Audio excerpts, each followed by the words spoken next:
गलापर 3 दिन डिक्लेयर होगा मृत बोली तापर दर्शन है समाधि दिज्व रात भात सब पढ़ापढ़ी व्यवस्था है सब है बाबा शरीर मृतवत ता भितर प्रवेश कले जोगानंद जो जोगानंद क्रिया योग जो अन्यतम गुरु से प्रवेश कले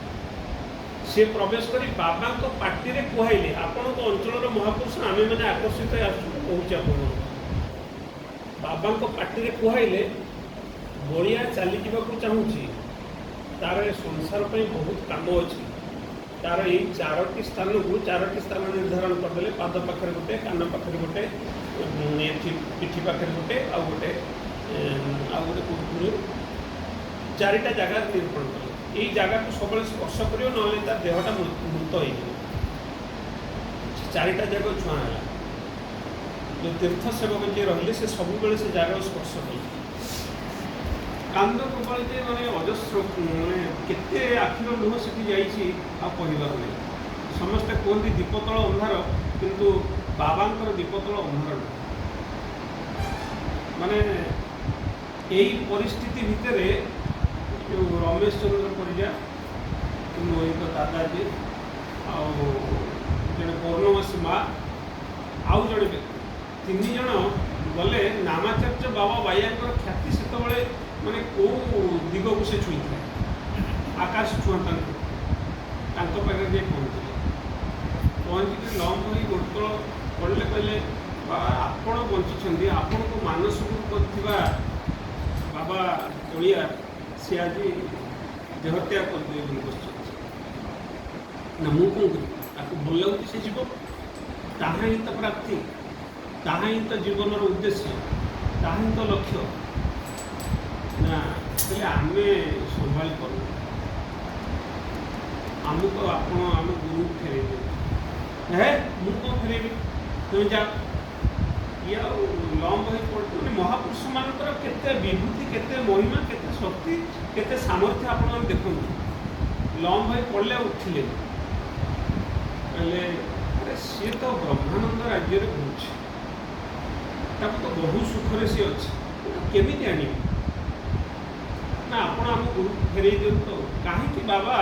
बलिया बाइया को भल पाते आम कहीं बाइया को भल पाऊ से कथा कहूँ बाया टे ध्यानस्थ हेले कहले तुम कौन नित्यानंद राज्य कर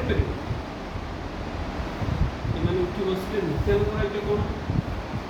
ना सी ब्रह्मानंद राज्य अच्छी जब नित्यानंद राज्य तुम नित्यानंदपुर कर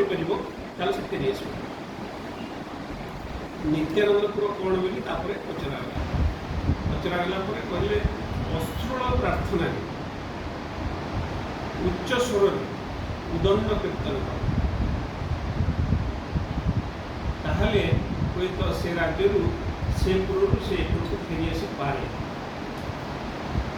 आपण मैंने साक्षी थे से समय लोक भी एवं भी बंची शह शह हजार हजार लोक स्त्री लोक छोट छुआ आम बाबा फेरी आसतु ये से कोठा चारिपट जाक उदंड कीर्तन है आखिर लुहरे कादुओ भी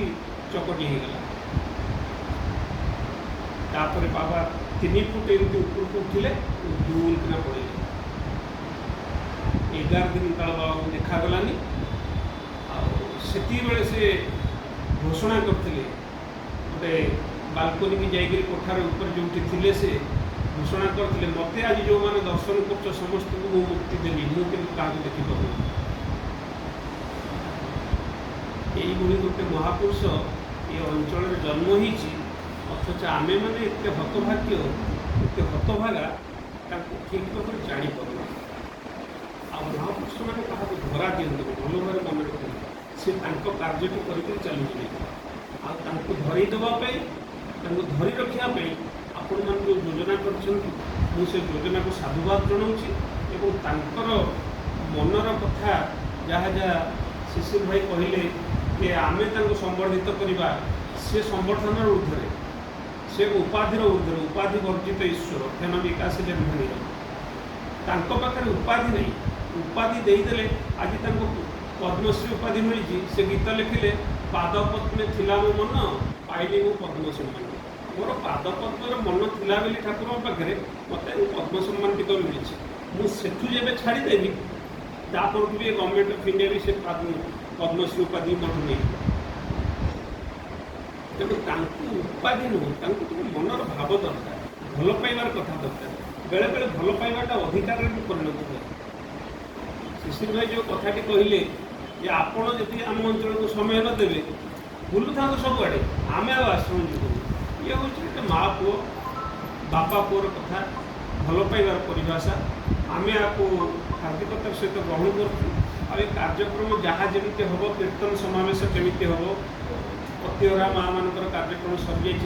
जानी आउ जहाँ जहाँ सब कार्यक्रम हबार अच्छी जानी भाई भाई तो कहले सब कथा बाबांकर कार्यक्रमटा संध्या बेले रहिबो वृक्षरोपण केमी बास्तोटी गछ होपर कौ जगह हम निर्णय करा